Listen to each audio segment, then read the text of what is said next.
الحنية الزيادة بتكسر ولا بتقوي؟ في سؤال بيفضل يطارد آباء وأمهات كتير. لو حبينا ولادنا بحنية واتعلقوا بينا هنكون ظلمناهم؟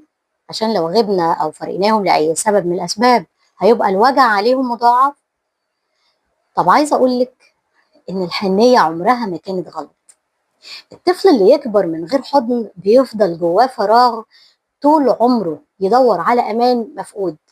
إنما الطفل اللي اتربى على الحنان بيفضل واثق من نفسه ومطمن من جواه وعارف إنه محبوب من غير شرط. اللي بيكسر القلب مش الحنية، اللي بيكسرها هو التعلق المفرط. النبي صلى الله عليه وسلم كان أحن الناس، كان بيشيل أحفاده على كتفه وهو بيصلي، كان بيبوس الأطفال بسبب وبدون سبب. لما شافوا واحد استغربوا فبيقول له: أنا لي 10 من الأولاد وما قبلت منهم أحد. النبي صلى الله عليه وسلم رد عليه وقال له: من لا يرحم لا يرحم. الحنية مش رفاهية ولا زيادة، دي عبادة وخلق نبوي. لكن اللي يمنع القلب من الانكسار لو حصل غياب هو ربطه بالله مش بالناس.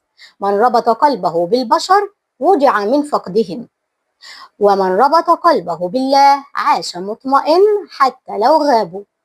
دي كانت دقيقة لقلبك. حبوا ولادكم وأهلكم بكل الحنية اللي عندكم، لكن علموهم إن الأصل مش إحنا، الأصل في الحنان ربنا.